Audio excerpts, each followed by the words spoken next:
Thank you very much. I've really appreciated the Puerto Rican hospitality of Professor Martinez and Professor Cadilla.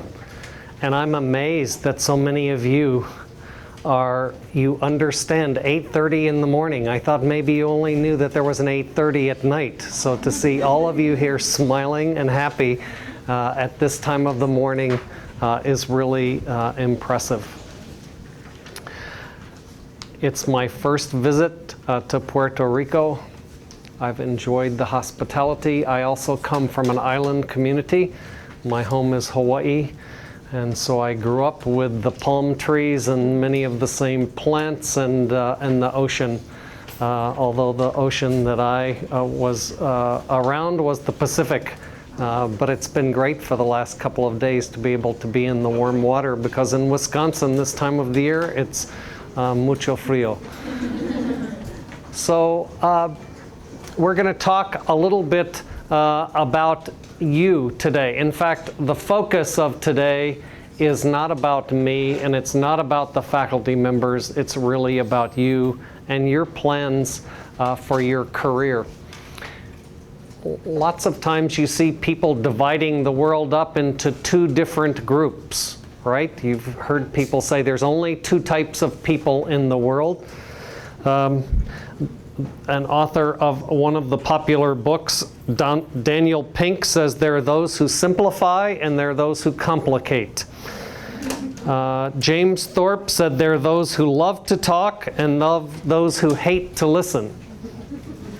And Mark Twain said there are people who accomplish things and people who claim to have accomplished things. The first group is less crowded. Today we're going to divide the world up into the Phil Clifford binary world, where there are planners and those who refuse to plan. And an example of those who plan is given by Stephen Covey, who wrote this best-selling book called 7 Habits of Highly Effective People. And the second of his habits is begin with the end in mind. So certainly he's one of those people who fits into the category of a planner. On the other side of the equation is one of the people from my generation, maybe not from yours, but you may have heard of Jimmy Buffett. Jimmy Buffett, who lives in Margaritaville and sang the song Cheeseburger in Paradise. He says that my voyage was never a well-conceived plan, nor will it ever be. I've made it up as I went along.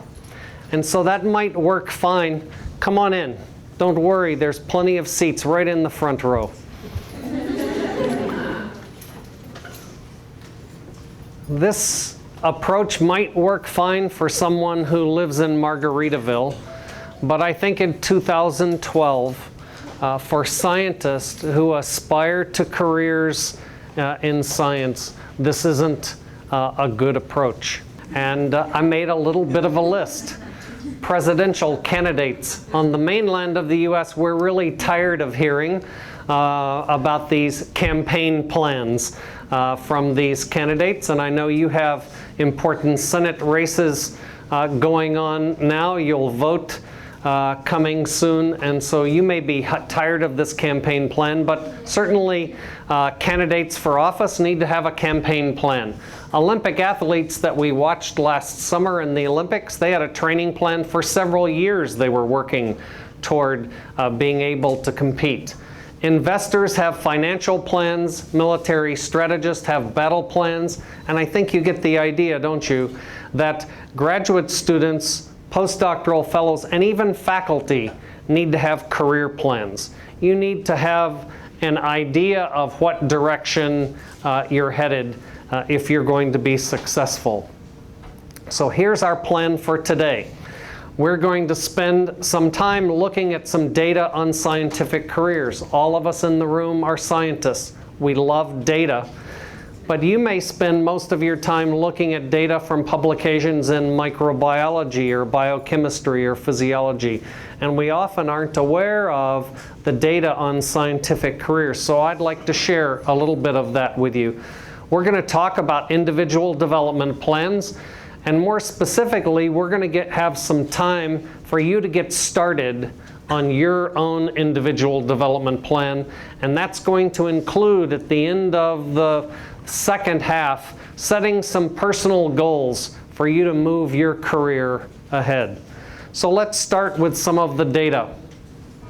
Actually, just a comment before we look at the data.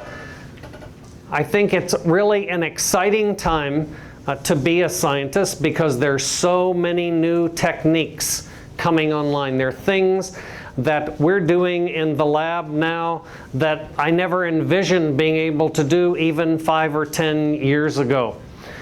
There's an increased emphasis, though, on team and interdisciplinary science. So just staying in your lab and doing the same old kind of techniques that you've always done probably isn't going to serve you well into the future. And there's a demand for new skills and knowledge. You need to understand not only the science, but you need to have some expertise in leadership, management, regulatory issues, an understanding of intellectual property in the process of transferring that technology to the private sector. So this is what's required of a modern scientist. And so it's really a changing environment, but an exciting one for all of us. So here's the first data slide. It's a little bit old data. You'll see on the x-axis the years from 1975 to 1999, so it doesn't go up to the current data. And the plot is one that shows the number of PhD degrees produced in 3 regions of the world: the US, in Europe, and in Asia. The reason that I'm showing this graph is because when I took statistics, my instructors told me that if I want to show a change over time, I should use a line graph, because then it shows most explicitly the changes that occur over time. And so what you should see very readily here is this change that occurred with the number of PhDs being produced in Europe in the late 80s and early 90s. There was really an expansion of their PhD programs. And with some lag of a few years, there began to be a large increase in Asia. Now, pay special attention to the y-axis. The peak value here is 15,000 PhD degrees per year. These are natural science PhD degrees. The next slide I'm going to show takes a snapshot, a little bit more recent, of these same areas of the world and the number of PhD degrees produced. And so what we're interested in is the natural sciences, which are these bar graphs on the left side of each of these areas from Europe, Asia, and North America. So I think you could easily interpret this. You can see that there's a pretty stable level of about 15,000 PhD degrees produced annually in the United States. And this actually includes Canada, so would be Canada, Mexico, North America. Asia has now exceeded the number of PhDs produced in North America, and Europe has vastly exceeded the number of degrees that are produced. So the message of this is that the competition for careers now is an international one. And you're competing with people not just from other universities in Puerto Rico and other laboratories here on this campus, but you're competing with people from around the world.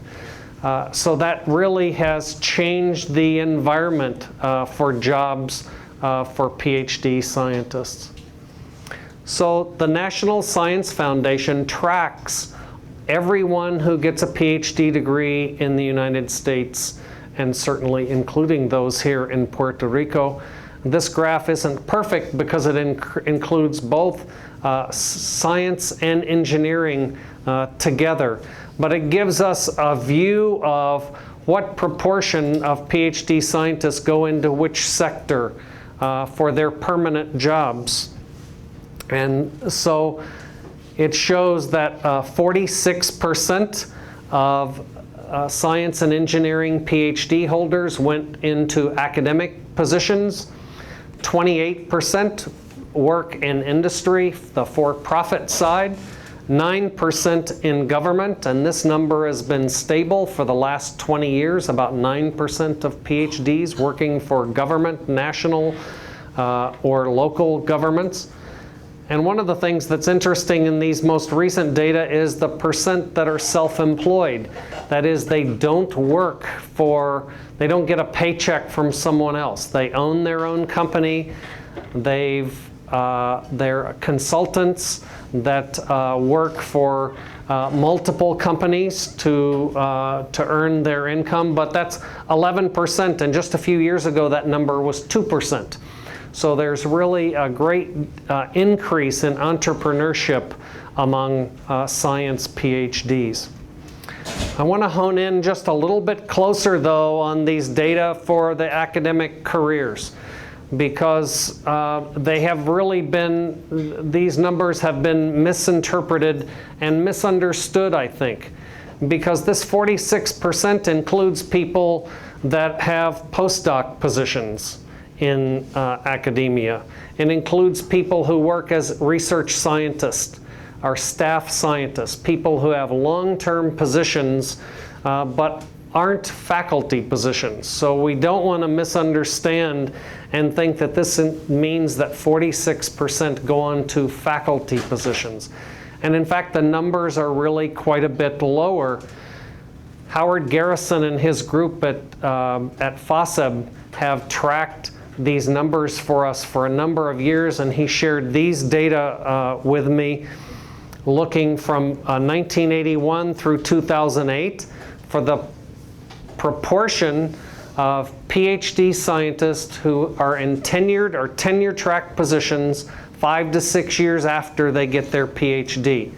And so this graph also is easily interpretable. The slope is on an inexorable decline from about 35% in 1981 to this data point in 2008. This is for biomedical scientists only, for life scientists. 14.5% of PhDs are in tenured or tenure-track positions 5 to 6 years after they've gotten their PhD. So this contrasts quite a bit with the expectations of many people when they come into their graduate program. In fact, one early survey in 1998 told us that 75% of people entering a PhD program expect to get positions in tenured or tenure-track positions in academia. And so 75% expect to get those positions, 14.5% actually get them. So there's a disconnect here. Well, one of the reasons that contributes to this is the large increase in the number of PhDs produced, right?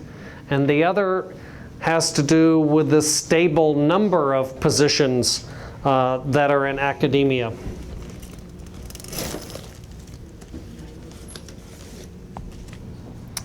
And I'm sorry, but I have a cheat sheet that gives me some of the specific numbers. We're going to focus on these bottom two areas of the graph that show the tenured faculty and the tenure-track faculty. And I pulled out numbers for 1989 and 2008. And so the actual numbers are 1989, 31,746 faculty positions in the United States. And in 2008, 31,700. So no change in the number of faculty positions, but a huge increase in the number of PhDs being produced means that we have a decreased proportion of people who are likely to wind up in academic positions. So I don't want you to think that I'm picking only, yeah, we'll have one more graph that I think is important to know. You all understand the importance of grant funding to run your laboratory. If you don't have money to buy supplies to pay people, you can't do the work.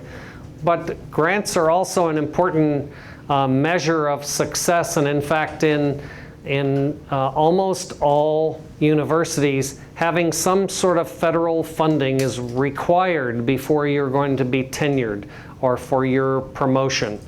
So obtaining an NIH grant is an important landmark for young scientists. And so this graph was produced by a National Academy of Sciences report that came out in 2005.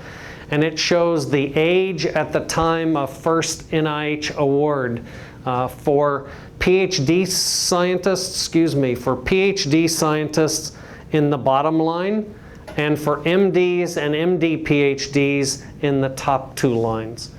And what you can see is that 30 years ago, the average age was about 37. And now the average age for first-time NIH grant is age 42.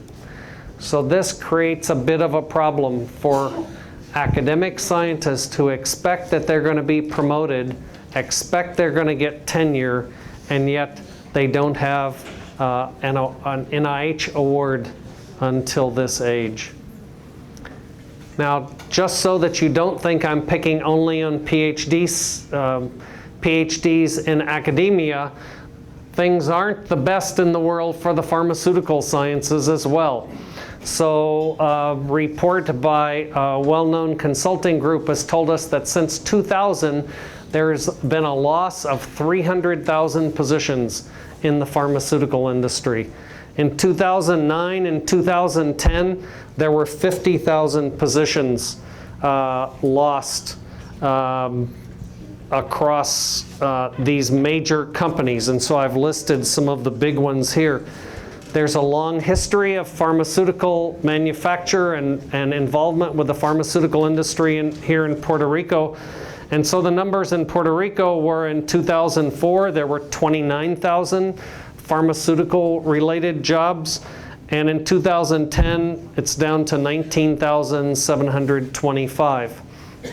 So there really are challenges even for those people who aspire to positions in the pharmaceutical industry. So what's our response to that? It's a tight market. It's a challenge. How do we respond under those sorts of conditions? Ideas of individual development plan are not new. They've been common in the military and in industry. And I was part of a committee at FASEB that brought forth this idea to the scientific community about 10 years ago. What is an individual development plan? Well, the three component words help tell us what an individual development plan is. First, individual means that each of you brings unique characteristics and unique skills to the table. Development means there needs to be some improvement, some maturation over time based on this plan. And the fact that it's a plan means that you're not just going to follow the crowd. You're not going to just take random steps, but you actually are going to have some specific steps to take. There's a great deal of literature about this that many of us as scientists are quite unaware of. We read our journals. I read the American Journal of Physiology series. I read the Journal of Physiology. I read circulation research. I don't spend much time reading the social science literature or the behavioral psychology literature, but along with my colleague Jennifer Hoban, we reviewed through about 100 articles in the social science literature and found 15 that we thought were relevant to give us some insight into the career planning process. And so to save you the time of reading through those articles, here's a summary of what we found. The first thing we found was that there's research evidence that says that thinking about goals motivates people to pursue them. The second thing we found was that developing specific rather than real broad and general goals helps people actually to achieve those goals. And finally, there were a number of articles that showed that developing and implementing strategies to pursue career goals results in really positive things: higher salaries, promotions, more responsibility, and greater satisfaction. And so that's what we should want, right? So that, I think, gives us some suggestion that having a plan is a worthwhile thing. There's also, though, evidence from scientists that that's the case, from the careers of Ph.D. scientists. In 2005, Sigma Xi conducted a survey across the United States of postdocs in the sciences. There were 22,000 postdocs contacted, 7,600 provided usable surveys, and there's lots of information in this report about salaries and working conditions and other sorts of things. But one of the nuggets that's really useful that came out of this report is that those postdocs who had a structured plan were more satisfied, they were more productive, they produced more papers and submitted more grant applications, and they had fewer conflicts with their PI. So these data don't tell us the long-term results of someone having a career plan, but these short-term proxies, these short-term markers suggest that it's worthwhile going through this career planning process. In addition, in 2009, Jennifer Hoban conducted a survey through some of the FASEB societies about individual development plans, because we initially proposed this idea in 2002, but we didn't know how widely used it was. And the first thing that she found with the survey is almost no one knew what an individual development plan was. Less than 5% of the PIs who were surveyed had ever heard of an individual development plan. But of those PIs and postdocs who had completed an individual development plan, they thought that there were 3 positive outcomes. First of all, it enabled the scientists, the young scientists, to understand their skills and abilities. It also helped those scientists identify the skills and abilities that were necessary for the career options that they were interested in. And then finally, it helped facilitate communication between the postdoc and the PI. So the information from those last 3 slides, the general information from the behavioral psychology literature, the information from the Sigma Xi data, and the information from this FASEB survey all suggest to me that there's some value in creating an individual development plan. And so what specifically entails an individual development plan? Well, this slide outlines the 4 steps of creating an individual development plan. First of all, the process involves self-assessment, understanding yourself. As scientists, we're often not so introspective. We analyze data outside of ourselves, but we also don't often spend much time analyzing ourselves. And so what we want to do is do an assessment of our own skills, our values, and our interests. The second part of the step is understanding the potential career options for PhD scientists, career exploration. And so we're going to spend some time a little bit later talking about approaches that you can use to understand the breadth of career options. The third step in the process is to make some concrete goals for how you're going to develop the skills that are necessary for the career path that you think will be best for you. And then the final step is to implement your plan, to talk to your PI about how that's going to happen, but more than that, to recruit other mentors, someone besides just the faculty member in whose lab you work with, to help you make this plan work for you. The bottom line is, for self-assessment, is depicted graphically here with this Venn diagram. We're going to assess skills, interests, and values. And the idea is that you need to choose a career path that's at the intersection, the sweet spot of these skills, interests, and values. You certainly can work in a job that fits with your skills, but if it doesn't also match your interests and your values, you're not going to be very satisfied. You're not going to enjoy doing that position long term. So we need to understand each of these areas, skills, interests, and values, and think about where they intersect. So I've gotten us started with an introduction to all of this, but I'm not going to talk for the entire 3 hours. And so this is the time for you to help with this process. I'd like us to think a little bit about the skills that are needed to be a successful scientist. And then we're going to compare the list that you come up with those that were developed by the National Postdoc Association and listed under their core competencies. So what I'd like you to do is to tell me what you think the most important skills are that a scientist needs to be successful, regardless of career path. What are the skills that are needed? Works under pressure.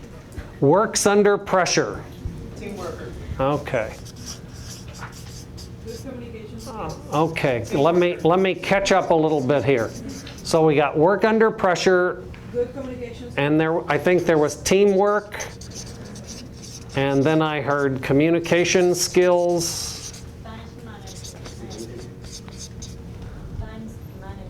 time management, multitasking. So what are you doing now? Are you on your iPhone and you're thinking about later in the day and you're doing this? Is that multitasking? Okay, so we'll include multitasking as part of time management. It's very popular for people to think that we can do multiple things at one time, but I assure you that psychologists that study this tell us that it's not possible to do that brain switching, and we'd be better off to focus for short periods of time on individual tasks, but that's another seminar. So, Writing, likes to write. Likes to write. So somebody said communication skills. So that's different than communication skills? I think so. Okay, so I think there are probably multiple types of communication skills. Writing would be one of them. What would be another? Presenting or oral communication skills. Any others? Reading? Yeah, I heard the one that I'm really interested in. Most people don't come up with this one of listening. I don't know that anybody's ever trained me to listen, but I think that would be a really good one to have someone help me focus. Yes? Analytical thinking? Okay, very good.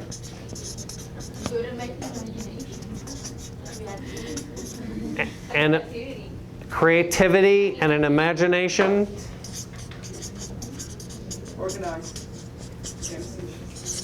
Organization. Other skills.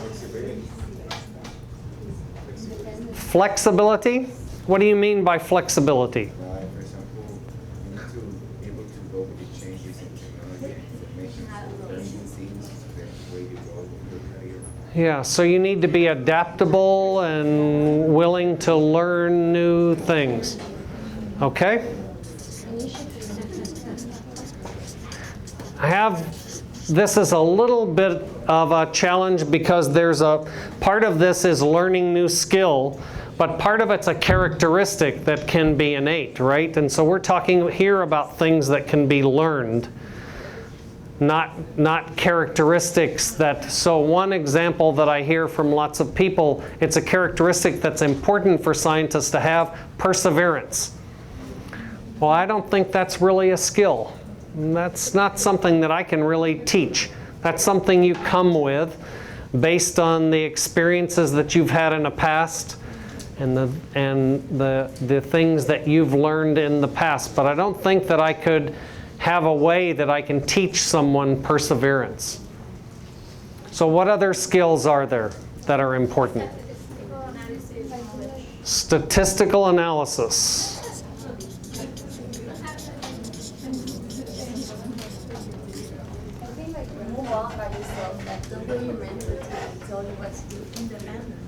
Say it, tell me again. Independence, because Independence? you don't wait for your mentor to tell you what to do. Okay. So I'm wondering if that's more of a personal characteristic or if it's a skill that I can teach. I don't know, I think it would be nice like, if it's like a skill that everybody has it. Yeah. I think that would be, So I think that independence is important for some kinds of scientists, but other people, I think we already heard teamwork as one of those things that would be an important skill. So you'll find when we get to talking about interests that we generally think of independence as one of those things that is related to an interest or a value that we hold, rather than something that we teach. Networking? Networking.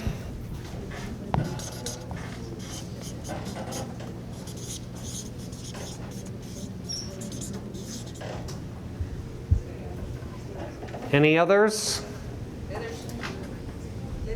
Leadership.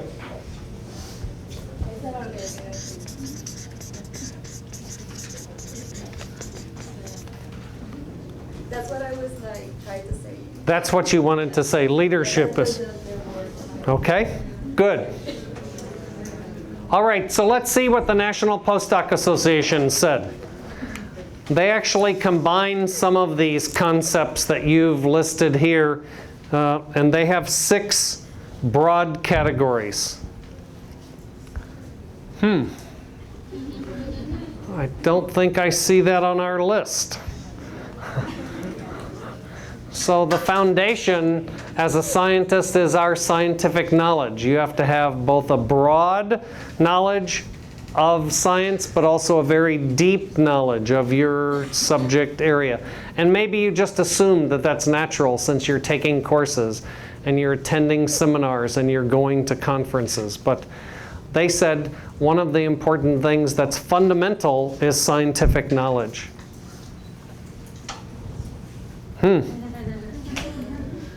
Don't see that one either. Okay, so if I ask most of you that are about ready to leave, that are thinking about doing postdoctoral work, why you're going, where you're going, you would tell me, I'm going to learn this technique. I'm going to go learn confocal microscopy. I'm going to go learn this other technique in my postdoc. So the technical skills are an important part of being a scientist. You are all over this one. So communication skills, you've got all of them. Writing, presenting, reading, listening.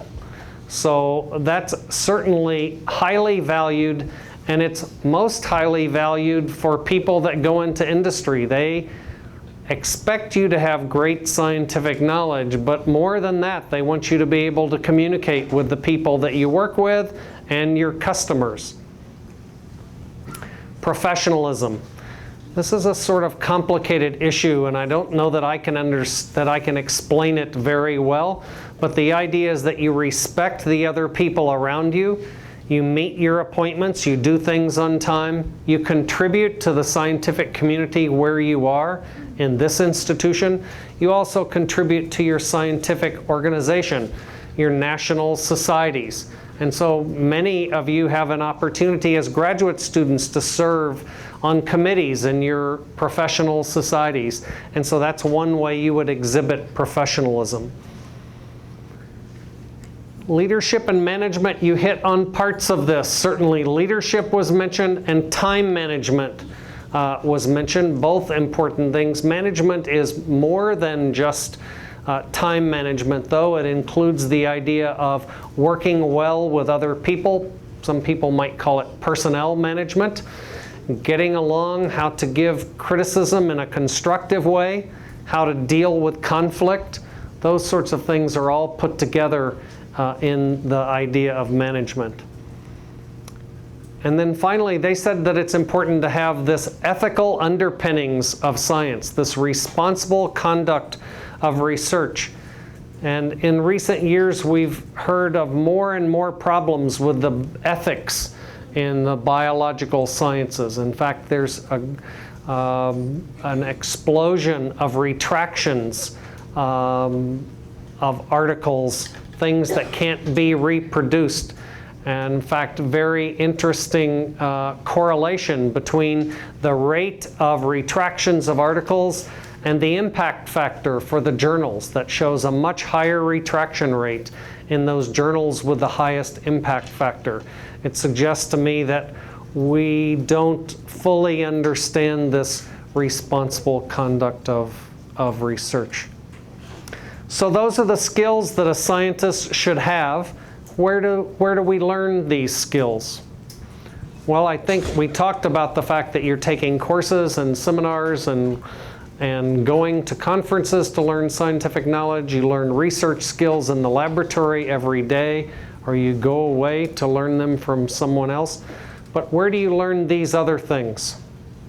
Have you had courses in communication, professionalism, leadership, and management? They're not common parts of our coursework. They certainly aren't learned by spending more time in the lab, more time collecting data, more time writing manuscripts. So this is one of the things that we need to think about. If it's truly important for success in science, how are you going to learn it? So now it gets to the point of the workshop where you get to work. So you have, I think on page 2, something that's labeled Scientific Skills Assessment. It's page 3. So my colleagues and I have taken this core competency list from the National Postdoc Association, and we've provided a little bit more detail under each one of these items. And the idea is for you to assess how much of this skill you have. So you'll rate yourself a 1 if you don't really have this skill at all, if you're really deficient. And you'll rate it a 5 if you think you're doing just great on this one. Okay, so I'm going to be quiet for a few minutes. It's time for you to work and do this assessment. One caution is this is a really important time for you not to be copying from the person next to you. This is your own skills assessment. It's not that of the person next to you. When you get to the end, if you'll go back and review what you've marked and list at the bottom of the second page 3 of the skills that you'd like to work on improving. 3 things that you think are really important. And they might not be the ones that you gave a 1 to, because it may not be so important for you right now at this stage in your career to work on just the skills that you have the most problem with. There may be others that are more pressing or more important for you to work on right now.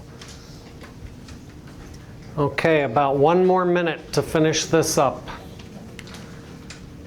You should have given yourself a grade for each of these skills and then listed a few that you think would be important for you to work on.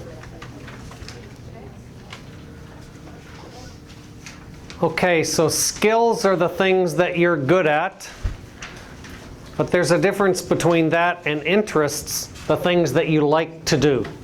And so the next step is to understand what you really enjoy doing. What really gets you out of bed in the morning? Is it the most exciting thing you can do to go to the beach or to come into the lab. And so my colleagues and I have tried to break down the jobs of a scientist in many different career paths into small pieces. And so that's what you'll find on page 5, is an assessment for you to think about what things you really enjoy doing. So for this one, you're going to use the same scale. 5 is if you really love doing it and you'd like to do this every day. 1 is if you'd never, ever want to do this again in your scientific career. Okay, so rate yourself from 1 to 5 on each of these. And then at the end, you can list if you get done in time, you can list your top 3 interests, those you like the most to do. But it's also important to understand the things that you really don't like doing at all. And so you could list the 3 that you'd like not to do in the future. Okay, it's your turn again. Remember to make those lists at the bottom, the top 3 interests and the bottom 3.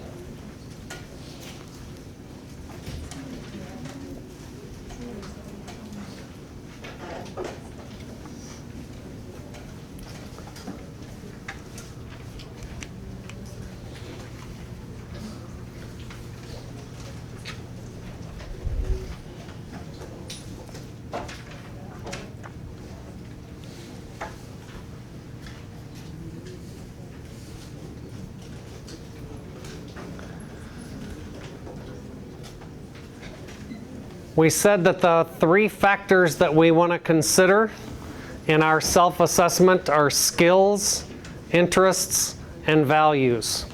So what are values? Values I would define as the ideals or principles that guide how we act. Many people think that these really have no place in science, that science should be not so much about values, but about objective data. These factors are really intensely personal. You may not have the same values of the person sitting next to you. But what people have found is that your values may help define the environment in which you're going to function best. Have you seen expressions in your experience of people talking about their values in the science labs that you work in any way? I'm seeing heads shaking like this or not so sure. So let's. Can you explain again what values are? Values are those principles that we organize our lives around. And so I think you'll see as you read through these, some people, the most important thing to them is security. Some people think the most important thing is money.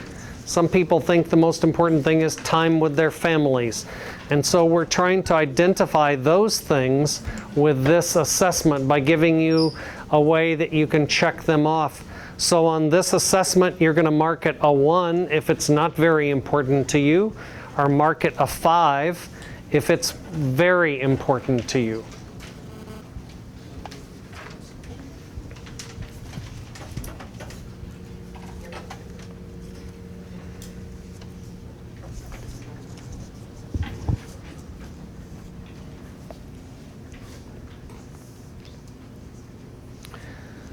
So if you've gone through the first 6 of these, and every one of them you've marked a 5, you're in trouble. It's not going to help you much to make decisions if you think all of these are important. So none of these are bad things. Having friendships are a good thing. Helping others is a good thing. But out of this list, which is 2 pages by the way, we'd like to have 5 or 6 of them that are the most important values for you. The things that are really going to make a decision for you, help you make a decision in your life about what you're going to dedicate yourself to. So if you find yourself wanting to give a 5 to everything, make sure you're using that whole spread of the scale, and that you have just 5 or 6 things that you're ranking as a 5. Okay, let's take about 1 more minute to wrap this up. Some of these are really difficult to distinguish the importance, and they're somewhat similar, so be careful as you choose. Okay, now comes the time where I'd like you to share some of the information you've just learned with a partner. So I'm going to ask you to pair up with somebody that's next to you, or if it's easier and you'd rather have a group of 3, that's fine. What I want you to do is to tell your partner what you think might be the overriding value for you, the most important one, or one that you, as you go through this, you think, oh, I'm a little bit surprised. I haven't thought about that as being so important for me. So you can choose, share it with your partner, and then we'll give time for your partner to share with you. Okay, it's your turn to talk. If I can get your attention again, up front. Sorry to interrupt the discussion, because it seems like it could be profitable. How many of you had exactly the same values as the person you're talking next to? So you do have, so you have some similarities, but there really are vastly different values expressed by the group here. And so we want to underscore that there's no right or wrong to this. Your values are your values, and they're going to help you make that decision of the environment that you'd like to work in. We've talked about skills, interests, and values, and we're just about to take a break. What we're going to do when we come back is talk to you about how your skills and interests can help map to a specific career.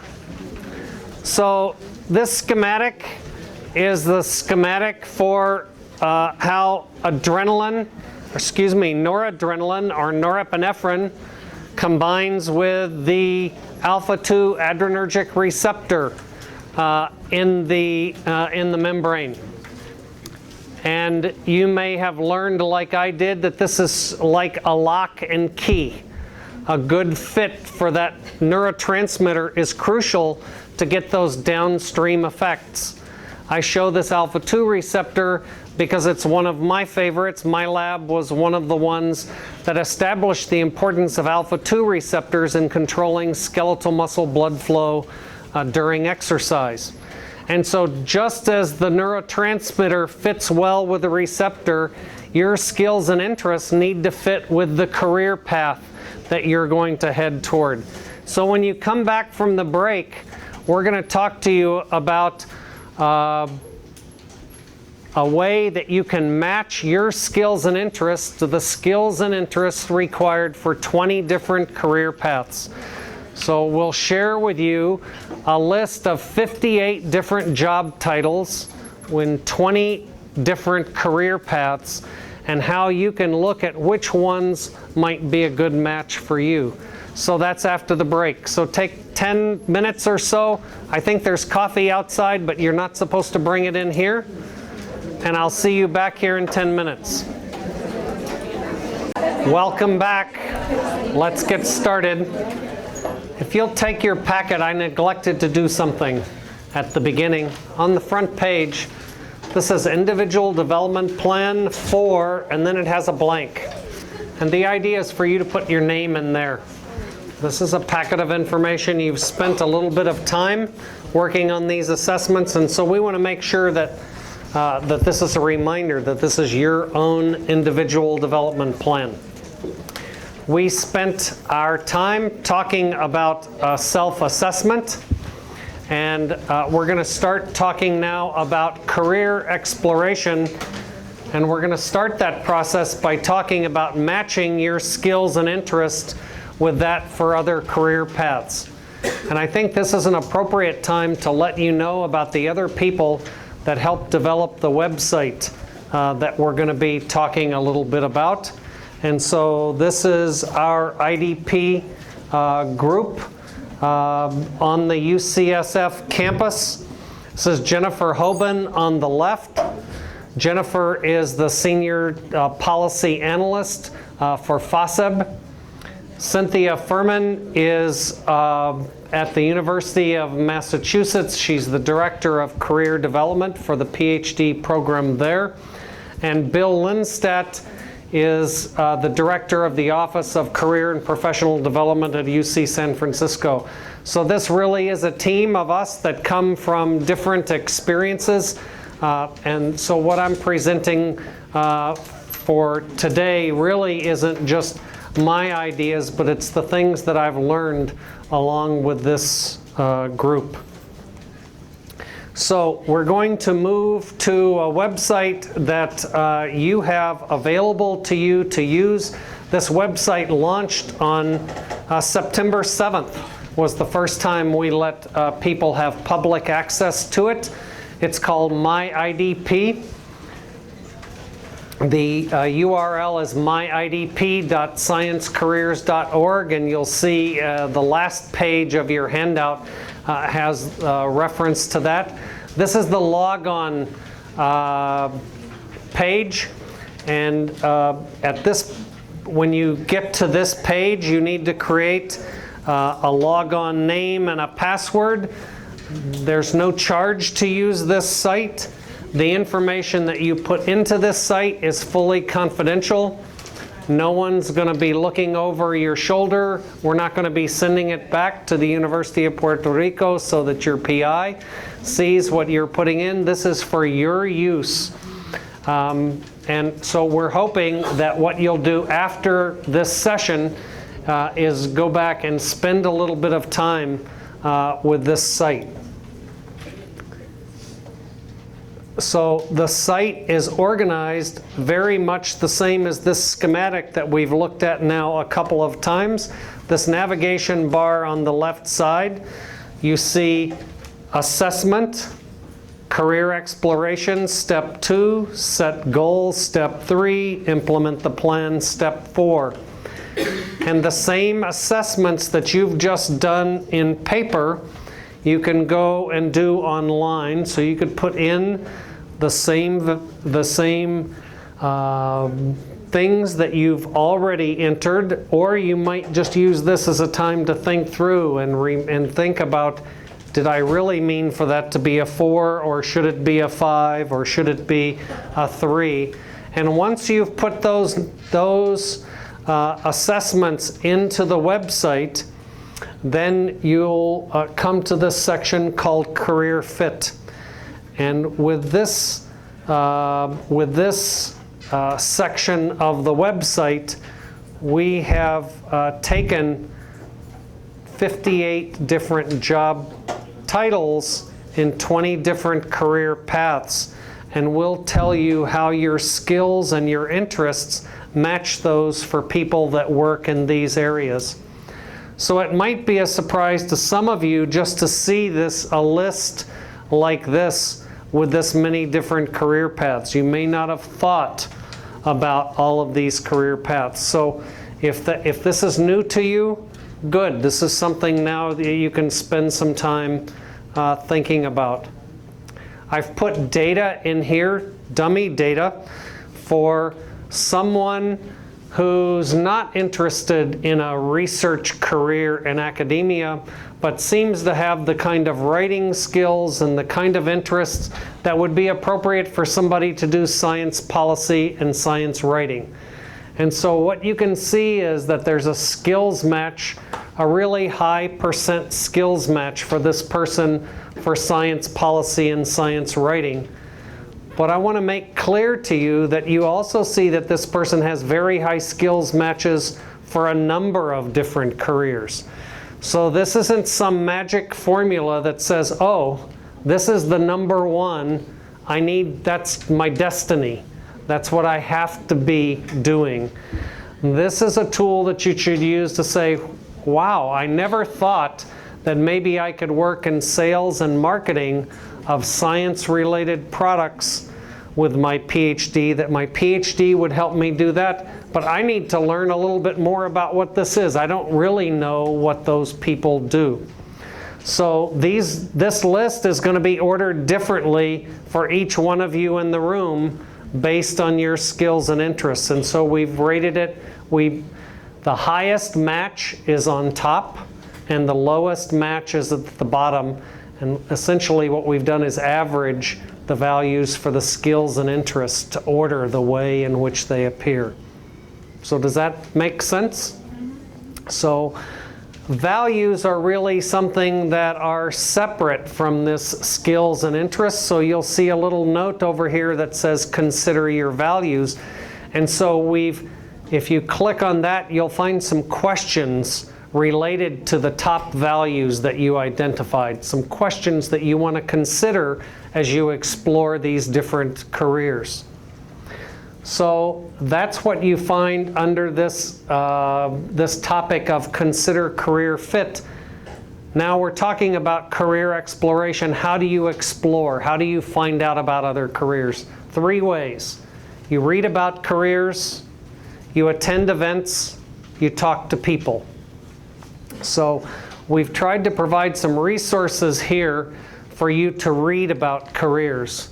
But we don't want you to forget that attending events is a really important way to find out about careers. How many of you attend the experimental biology meetings in the spring? Or the Society for Neuroscience meeting? Any of those? So a reasonable number. Those of you that goes to those meetings know that there's a career center there that has really top-notch people coming in. More people than we could afford to bring onto any one campus. It includes career advisors, it includes headhunters, it includes people that have spent a lot of time thinking about these career issues. And there are 4 or 5 presentations at any one time on a variety of topics, and they go around the clock. So my suggestion is when you go to your professional society meeting, look to see if there's some career-related things that you can do in addition to your science. Yes, you have to go to the poster session. Yes, you have to go to the symposia. But make some time before you put the poster up to go to one of the career sessions. So that's the attend events. Talk to people. We're going to spend a little bit of time in a moment, but I want to back up and show you what's here under Read About Careers. So for each one of these sections on the navigation bar, you'll find a brief explanation, what we call quick tips about this section. You'll find also at the bottom a link that will link to an article in Science Careers. So along with this website, we published an initial article about scientific careers that came out in Science Careers also on September 7th. Since then, there have been published articles on scientific skills, and yesterday the article on scientific interests came out. Next month it'll be values, and so there'll be a series of 12 articles on this. But those articles already reside on the website, so you don't have to wait for them to come out to Science Careers. If you just want brief information, you can get it under these quick tips. If you want a little bit more detail, you can download that article to read about it. So the next tab here is resources.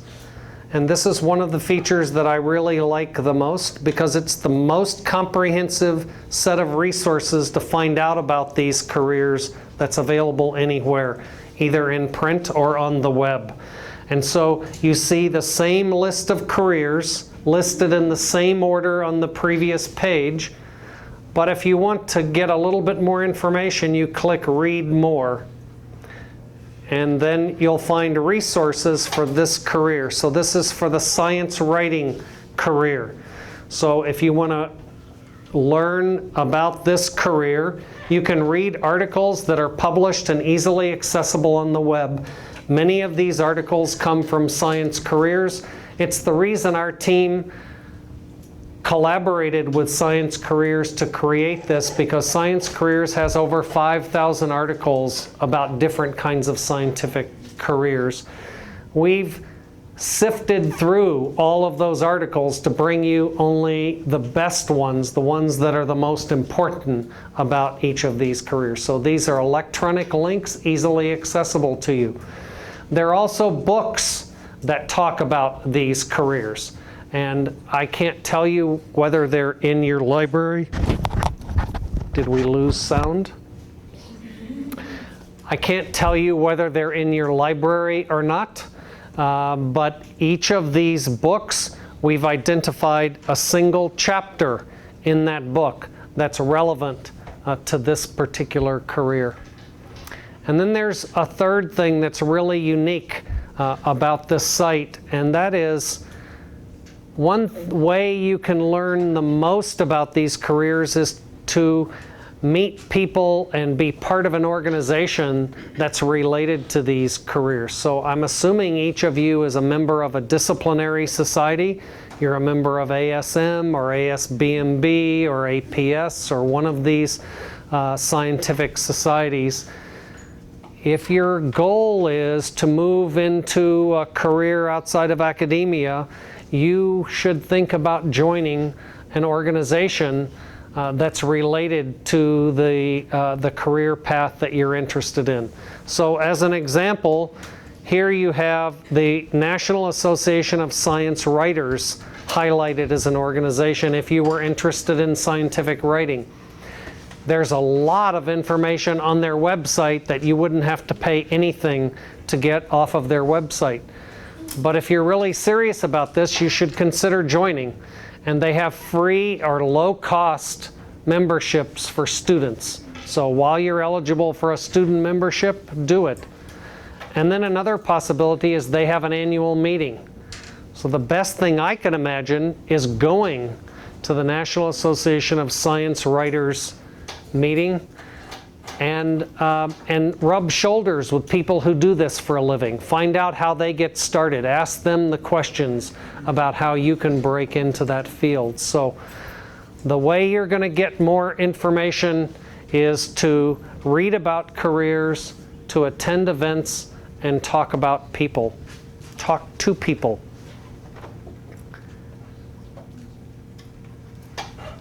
So I hadn't planned on doing it, but I may just click on another one just so that I can make sure we're clear on what's available on this website. So once earlier we talked about the importance of understanding intellectual property. So someone that's interested in the process of translating scientific findings in the lab into usable products needs to understand the process of patents and needs to understand the process of creating a product out of that patent, and might be interested in a career in intellectual property. So here again we have 3 articles. We have chapters in several books that are useful if you think that might be an interest, and there are 3 different professional societies that are relevant to that career. So does that make sense so far? You've got something that you can use. You can spend an hour on this, but when you get tired, put it away. You've created a login for the website. You can go back anytime you want and read on something else on another career.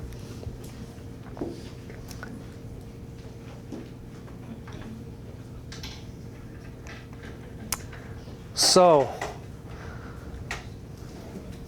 just want to underscore again these 3 ways of doing career exploration: reading about the careers, attending events. You're fortunate enough here to have sessions here with the RISE that are sponsored by the RISE group, and at professional meetings you're going to learn about careers. And then I want to spend a little bit more time with the idea of talking to people and these ideas of networking and informational interviewing. Earlier today we made this list of skills, and somebody suggested one of the skills that's most important for scientists is networking, but some of us don't particularly like this. And we're a little bit intimidated by the idea that we've got to go out and meet somebody that we don't know. Everybody tells us that we have to network, but it's not really something that seems so comfortable. So I've got a few thoughts for you to consider. These are data that come from a career advisor that I work with at the Medical College of Wisconsin. And he provided these data about how how scientists find their jobs. And the message is really clear. If you add up advertisement, search firms, job boards, monster.com, and every other one that you can, career fairs, all of that together, less than 20% of jobs are found that way.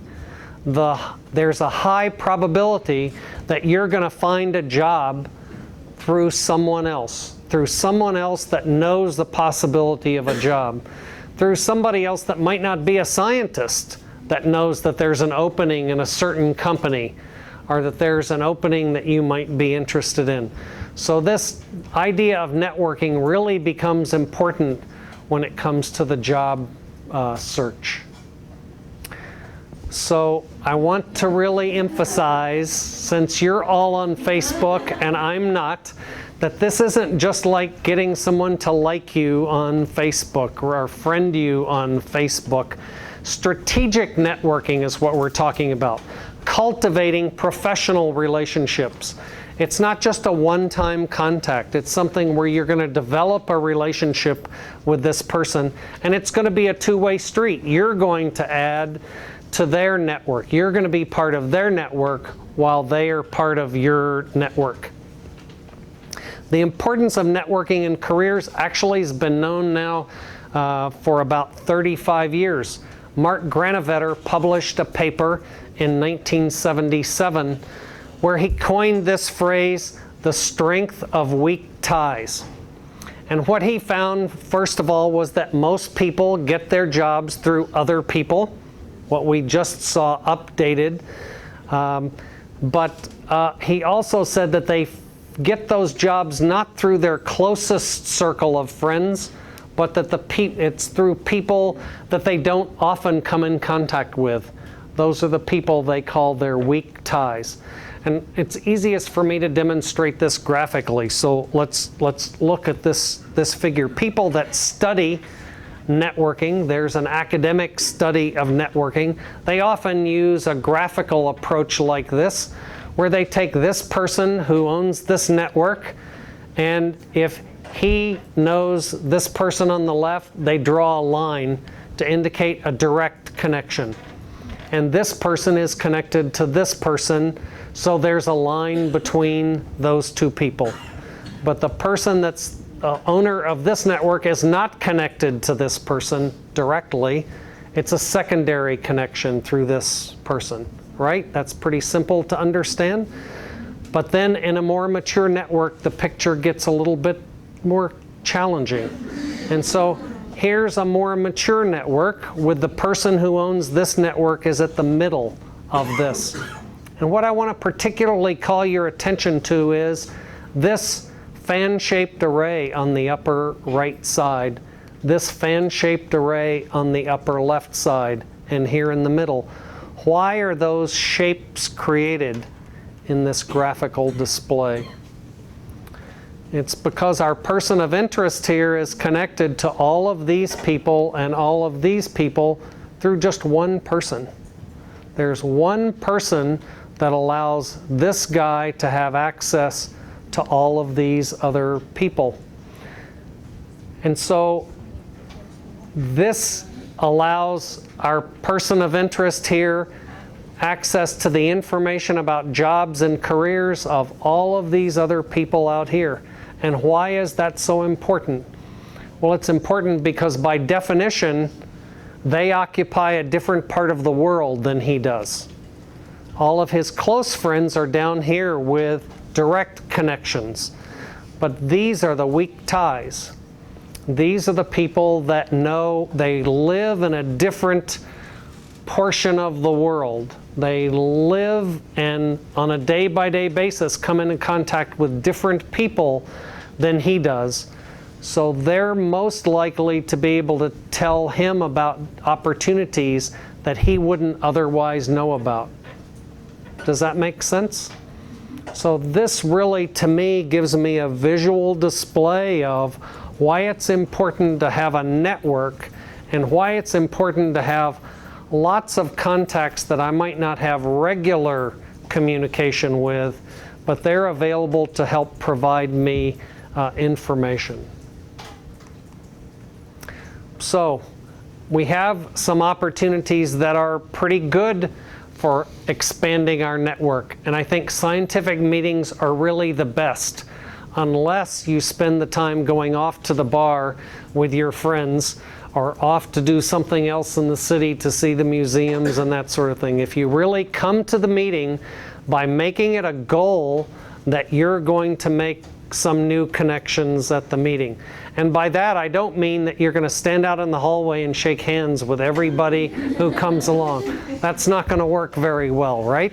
What I would suggest is that you have a goal when you go to a meeting of having substantive conversations with 2 or 3 new people. That sounds doable, doesn't it? It's not that many, but if you do that over time, you've really begun to seriously expand your network.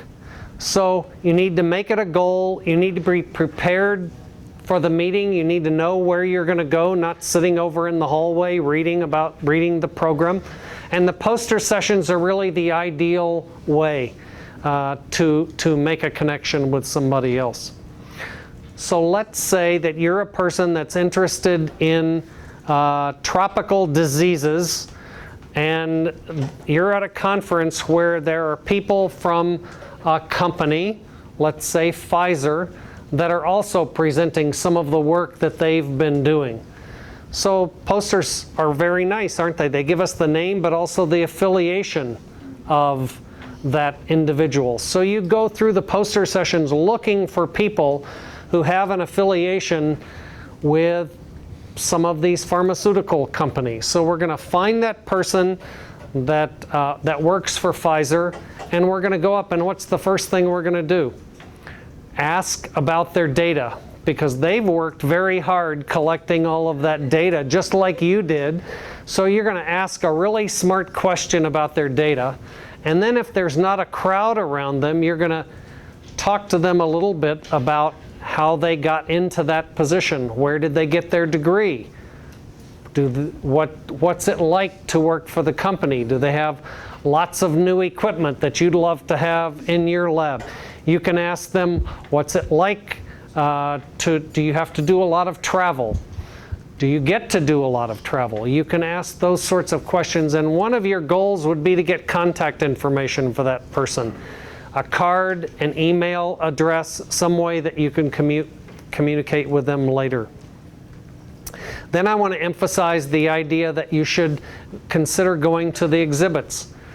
Especially at these big meetings like experimental biology and neuroscience, the companies that sell products to scientists are all in this big exhibit hall.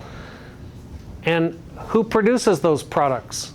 Well, in most cases, it's Ph.D. scientists that develop these new ideas, that create a new fluorescent dye that's going to be used for your confocal microscope. So visit those exhibits not just to get the candy, the free candy from each one of those tables, but go talk to them.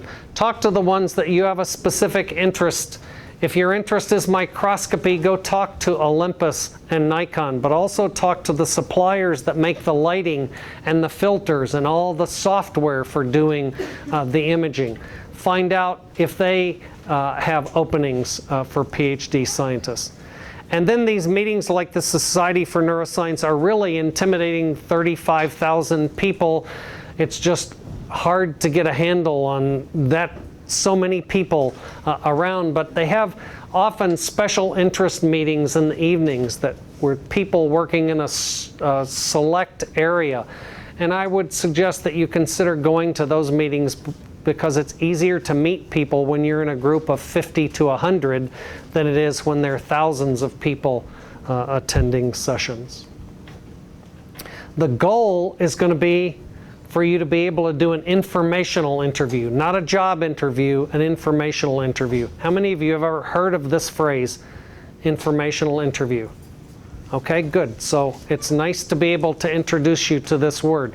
This phrase was in fact coined by Richard Bowles, who wrote the best-selling business book of all time. It's called What Color is Your Parachute? And an informational interview is distinct from a job interview because it's a way to get inside information about career choices. It's a little bit like trying on clothes before you buy them. You'd like to get a little bit of information about it. And so the way it works is you were at that tropical medicine conference and you met the scientist from Pfizer and you got an email address. And so you're going to email her and make an appointment to talk by phone or in person. Typically, an informational interview is 45 minutes to an hour. And you set up a time to talk, and then you're going to create a set of questions that you want to ask. And these aren't going to be the same question that everyone is going to ask, but we have provided for you on page 8 a list of starter questions. They're things like, what's your typical day like? Do you have to work on weekends? Do you work a 9 to 5? But that doesn't really get at all the questions you want to ask, right? But this is just a way for you to get started. Here's the way that you may use the values assessment that you did to help you in this career exploration process. Think about the top values that you listed and ask questions related to those top values. A good example would be if your top value was family friendly, then the thing that I want to ask that industry scientist is, do you have on-site daycare? Do you have flexible work hours? Those are certainly appropriate questions to ask to find out a little bit more about this career path. The only thing that's not appropriate to ask in an informational interview is, do you think your company would like to hire me? It's not a job interview. You're trying to get information. But a good thing to consider doing is to get contact for another person in the company that you might be able to talk to. And once again, this is the way it might work. The person that you met at this conference is likely to work in research and development. But you may have read something in the resources that are provided on my IDP about working in regulatory affairs. And this company has a regulatory affairs department. And so you might ask for contact information for someone in that regulatory affairs department. So you move from one contact to developing another contact that's going to give you more information. As you narrow down from all the choices, you narrow down to something that really fits your skills, interests, and values. And it's important that we acknowledge the time that people give. And believe me, people are very willing to spend some time with you. They're very happy to share with you their experience and how they got there in their career. So don't be shy about asking people to talk to you. But make sure at the end that you thank them by sending some sort of a thank you note. It can be by email or it can be a handwritten card, something that lets them know that you appreciate the fact that they spent some time with you. Okay, so we've covered 2 out of the 4 steps in the process. The next step is to set goals. And it's important that these things be written. We're going to set some goals here today. You can use the My IDP website to set some of those goals. Lee Iacocca was the former chair of Chrysler Corporation, and I really like what he has to say here, that in conversation you can get away with all kinds of vagueness and nonsense, often without even realizing it. But there's something about putting your thoughts on paper that forces you to get down to specifics. So that's what we're going to do today, is get down to specifics with a couple of goals. Before we start writing goals, though, we don't want to do this like we do New Year's resolutions. How many of you do New Year's resolutions? January 1st, and by January 10th, you've forgotten them? Or you didn't lose 50 pounds, or you didn't quit drinking alcohol, or whatever crazy resolution you made? Those resolutions often are much too simplistic for us really to carry through on them.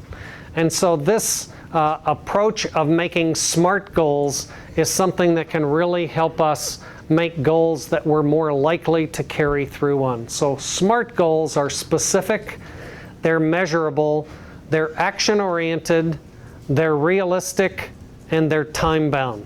So we want all of our goals to meet each one of those criteria: specific, measurable, action-oriented, realistic, and time-bound. A couple of years ago, a magazine published some New Year's resolutions that people made, and I'm going to ask you to use these criteria. Tell me if the goals that these people made fit these criteria, and if not, which one of these criteria are violated by these sets of goals.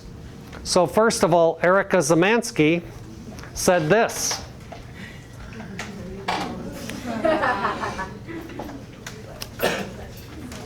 So, are those SMART goals? Which criteria did she violate? All of them? Yeah, I'm afraid. Yeah, certainly not very realistic. Okay, let's look at Jeanette Waitas. She wants to improve her sketching and painting, finish her novel, live to be 100 to see her grandkids. So let's start with the first one. Which criteria does she violate?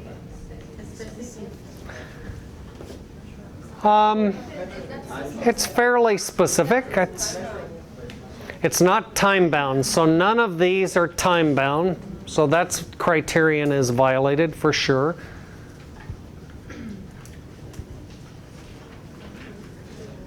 Any others? Is it measurable? No.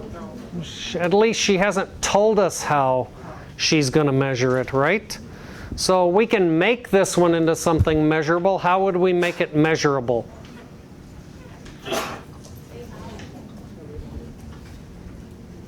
For number one? For number one, how would you make that a measurable goal? Take the lessons.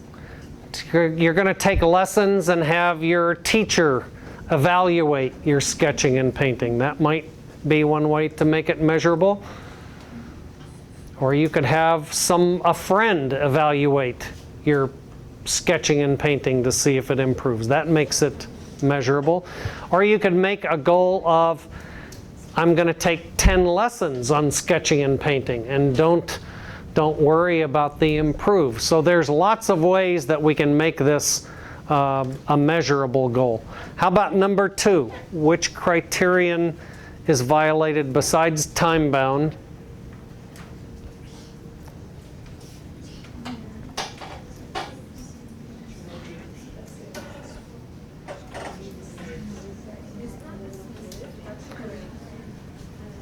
It is action-oriented because it requires her to read. I think it's really not specific enough. How many chapters does this novel have? And she would be better off to give us a date that she's going to finish the first chapter, because it might be that all she's done is an outline at this point, right? How about number three? Which criterion? Realistic, so it's not so realistic. Any others? Action-bound. Action-oriented is the one I was interested in hearing, because this is something that, despite the fact that she exercises every day and she's eating the right food, she doesn't have total control, right? So we want to be setting goals where we're the ones that have control. So at the risk of embarrassing myself, I had goals when I started as a new assistant professor a few years ago, and they were written goals. Here they are. So I want you to tell me if they're SMART goals.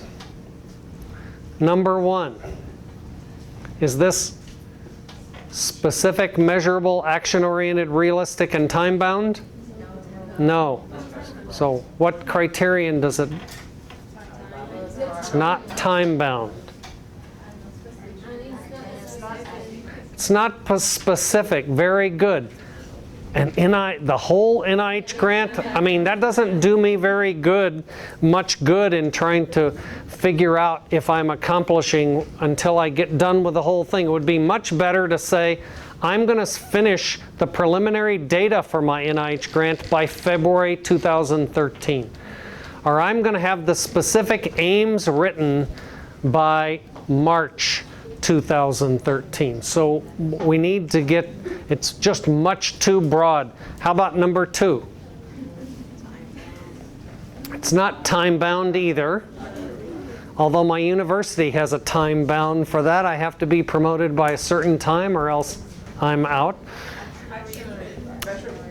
It actually is action-oriented. It may not seem so, but there are certain actions that one has to take as an assistant professor before you're going to be able to be promoted. So I think here again we have a problem with specificity. It would be better if we break down the tasks that are required for promotion. So a certain number of publications are required. Certain grant requirements exist. Certain service or teaching requirements are there. And so I would have been much better off if I was more specific with that.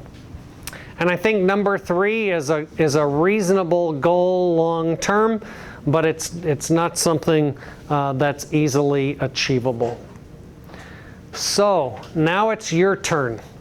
So what I want you to do is go back to page 3 with your scientific skills assessment.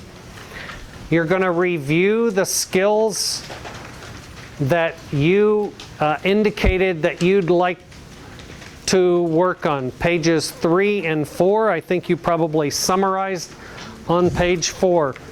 Today we're going to set 2 kinds of goals. The first is going to be a skills goal, and the second is going to be a career preparation goal. So that last category under skills, we're not going to set a goal for that first. The first thing is going to be one of the other skills. So scientific knowledge, research skills, communication, professionalism, management, and leadership. And so once you've scanned over those skills, you're going to turn to page 9. And we've listed those categories again with an approach that you're going to use to improve the skill that you want to work on and a timeline that you're going to use.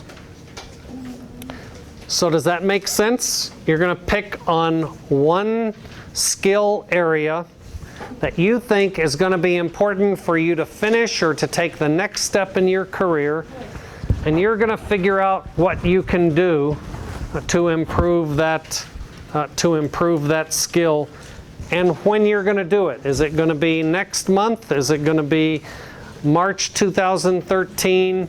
Was it going to be something that takes you from January to June of 2013? So spend a couple of minutes now putting together one skills goal.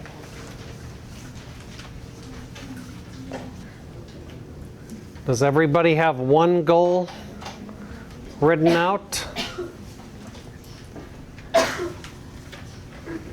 So everybody in this room is an expert on recognizing whether a goal is a SMART goal or not. And so now what I want you to do is pair up like you did with your partner before. And I want you to be responsible for making sure that the goal that your partner made is a SMART goal. Make sure that that fits each one of those criteria. Okay? Time to talk to your partner next to you.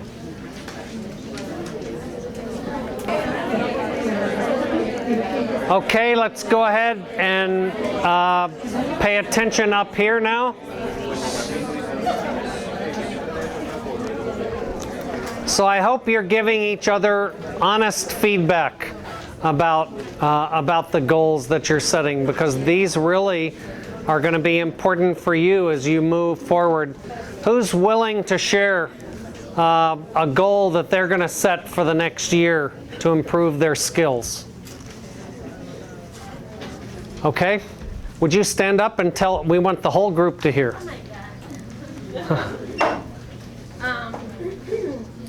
The skill that I choose to on research skills is the statistical analysis, because I think I have I need more to be more I don't know how to say it, because I know how to use the programs that we have in the lab, but Right. I don't know how to use them very well. Okay. And the approach is to take a workshop, an online workshop that the company that have the software that we have, they Okay. have on the website, Okay. about how to use the program, and the timeline is by the end of this year. The end of this year. So does that sound like a smart goal? She needs help with statistical analysis. She feels like she needs to be more knowledgeable. So she's going to take the online course that's available through a software program that they're already using. She's going to do it by the end of the year. Are you satisfied with that? If someone What's that? is going to critique it, Measurable. I think they have like assessment, but I don't know if that's. So the question is how you'll know if you've improved your statistical understanding. So it would be nice if there was some measurement. So that's the advantage of taking a course, because there are exams. What other ways could she use to improve her statistical analysis skills? I chose the same thing.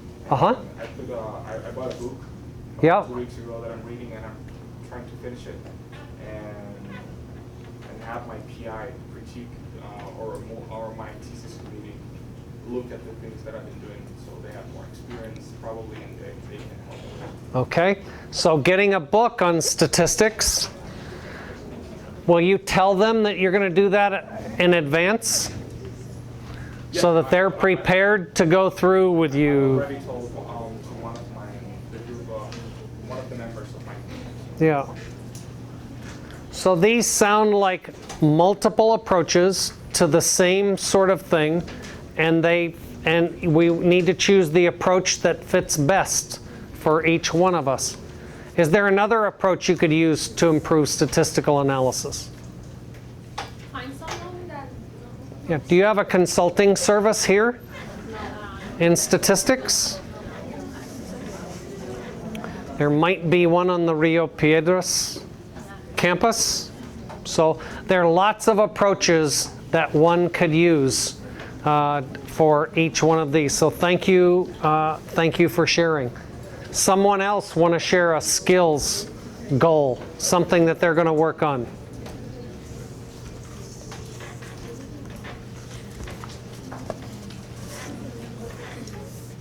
Nobody's really going to work? I can pick on someone.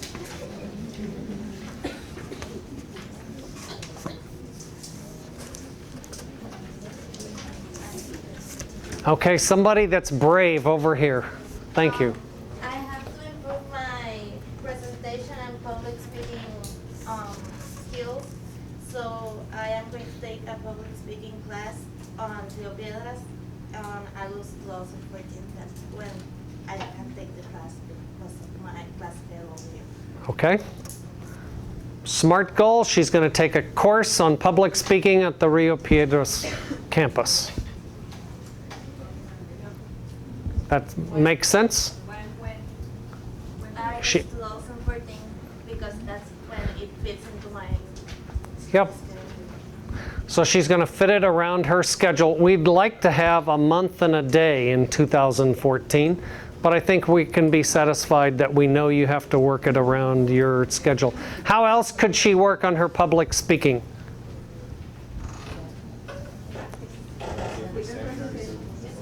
present in a seminar. So when you present in seminars or journal clubs, do you evaluate? Do you critique each other? So that gives some way to measure whether you're improving or gives you hints of how to do it. Any other ways? You might be able to find a tutor to help. So you guys have lots of different ideas.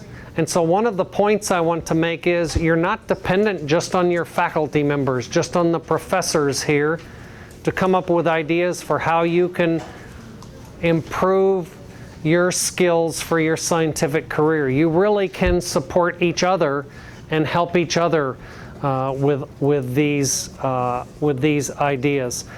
And if you're in a seminar group or a journal club where you're critiquing each other, it really is helpful if you give an honest critique to each other so that you really make some improvement.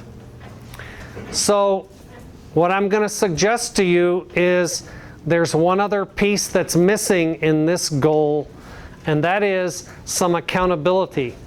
So you suggested that you're going to tell your PI, and your PI is going to help you with your statistical analysis. That's some measure of accountability. I skipped something early in the talk when I told you about the planning process and all of the factors that are important. One of the other things we found with the articles that we read was that being accountable makes it more likely that you're going to achieve your goals. So if you decide to enter your skills goal into My IDP, you would click over here under setting goals. There's a place for you to set career advancement goals, skills goals, and project goals. And you're going to get a screen like this. You select which skill you're going to add a goal for, then type in your SMART goal, the dates, and then answer how you'll be accountable. You're going to tell your PI. You're going to tell your boyfriend, your girlfriend. You're going to mark it on a calendar, and somebody else in the lab is going to check that you've done something. So an example of the kind of goals that this person who's interested in a writing career might work on, he felt that he needed to do something on broad-based knowledge of science and negotiating difficult conversations. So he said he was going to read the highlights of Science and Nature. And he put a date. This was for the next 6 months. And he's going to read a book on negotiating, the classic book on negotiating by Fisher and Urey.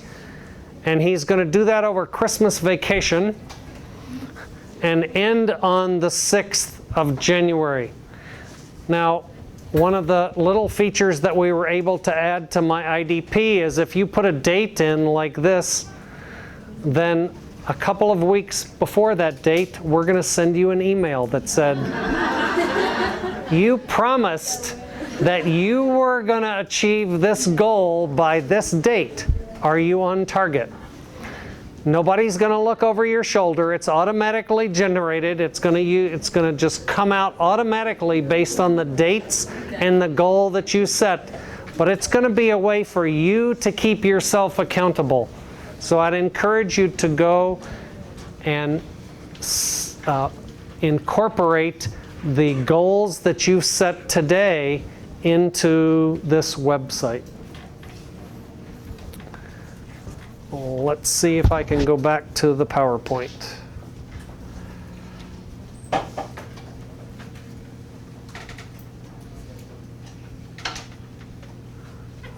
So we don't need that. So the next step is a career preparation goal. So this is a career planning workshop. So we'd like you to think about the last section of that skills worksheet that talked about career planning and career skills, and set one goal about what you're going to do to explore careers that you might be interested in. And I'm going to give you a couple of examples just as a way to start. So again, under the setting goals, the career advancement goals, here's an example of the kinds of things that we're interested in. if you really love teaching and you think that that's something that you'd be really good at and would enjoy doing, you could talk to science faculty at Carolina del Este to learn about what it's like to teach at the undergraduate level. There are major changes in the way we teach science at the undergraduate level. Even since you graduated, things are really changing, and so you might like to know what it's like to teach every day at that level. A reasonable thing to do might be to read one of these career planning books. And the easiest one that I know to read, something you can read in 3 or 4 hours, would be Peter Fisk's book called Put Your Science to Work. Another kind of suggestion would be for you to visit one of the facilities here in Puerto Rico associated with an international pharmaceutical company. Make a phone call, talk to some of the people in the RISE office to see if they have contacts from former students here who are working in those companies, and go visit to just see what it looks like. What do they do at that company? There are 80 different installations here in Puerto Rico. So now it's your turn. So page 9, you're going to make one goal at the bottom of the sheet, one career preparation goal.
Okay, do you need more time? Everybody have one career planning, career preparation goal? Something you're going to do to advance your career.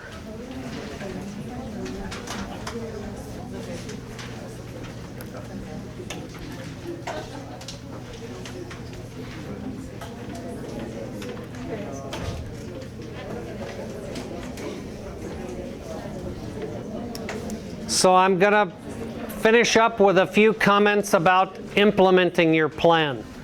Now you've set some goals. It doesn't do any good just to write them on a piece of paper and leave them. You really have to work toward them. You might decide to use MyIDP as a way to enter those to help you follow up. It would be a reasonable career preparation goal to read some of the resources that are in MyIDP. So the part of the thing you need to do as you've developed this plan is to implement it. You need to discuss it with your mentor or mentors, put the plan into action, and be ready to adjust as circumstances change. Now it seems like to me there's a little bit of a potential problem with this idea. How many of you are concerned about talking with your PI about your plans? Be honest. Is this a problem here? It is on many campuses. And the fact is that you have PIs that have devoted their lives to academic research. And number one, they may not know that much about these other career paths. And number two, they may not know about you and the things that you think are most important in your life. But ultimately, you need to be ready to have this discussion with your PI on some level. So I have some suggestions for you. You can think about whether they'll help you or not. The first of all is this discussion shouldn't be part of a typical lab meeting where you're presenting your data and then you add another 5 minutes to talk about your career. This should really be a separate session to talk about you and your career. And it's helpful if you can find an environment away from his or her office or the lab where they might be distracted from other things. It's also really important not to take this whole packet of information with all of these career assessments and share all of that.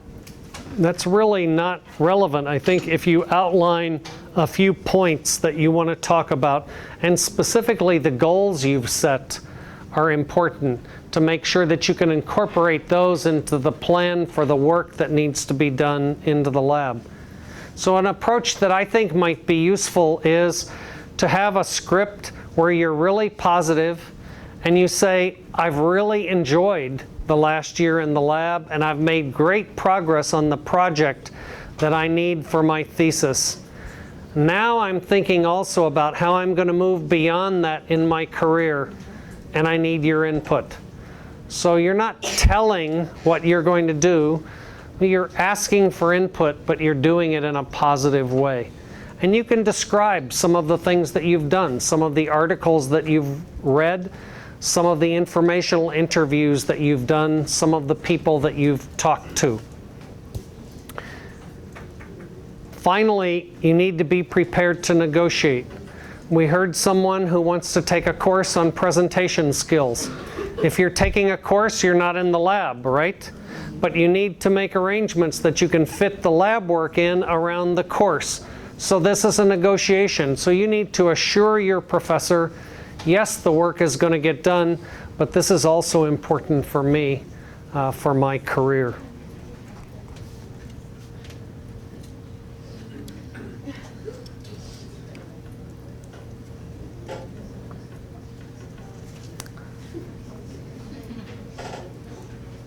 I think I want to back up before we go there. I want to show you one more thing on the website.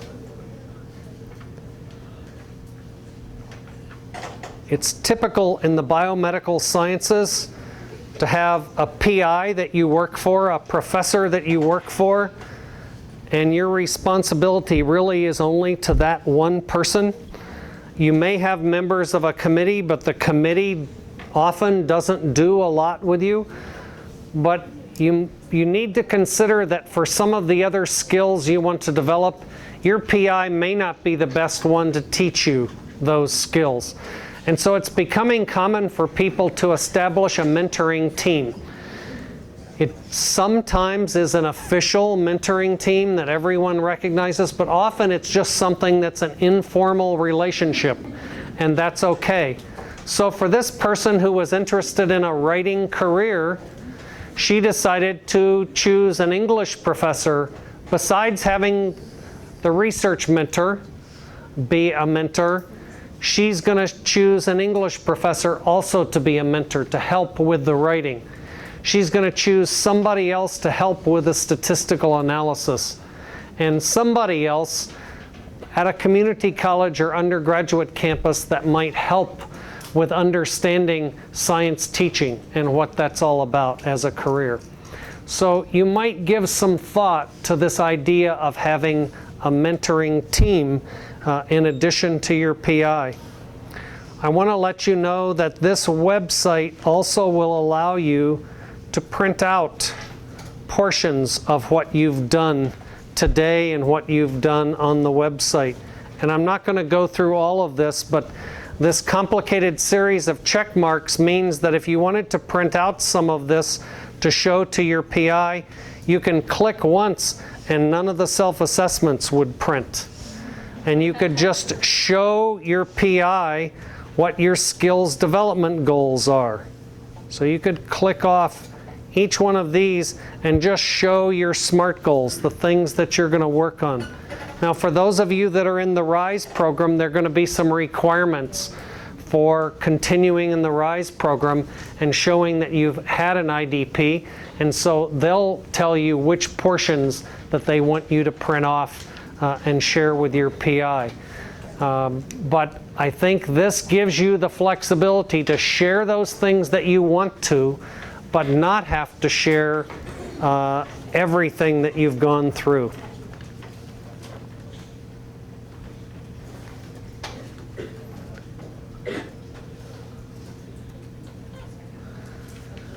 Ustedes tienen la mejor combinación, ciencia y Puerto Rico. ¿Quién quería algo más? From here, you can go anywhere. And having an informed plan is the first step to doing that. So I hope that you will not be satisfied with just a morning workshop on a career plan, but you'll spend some time using the IDP website and the other resources you have to create a plan that will help you be a successful scientist and a satisfied person. It's been a pleasure to be with you here today.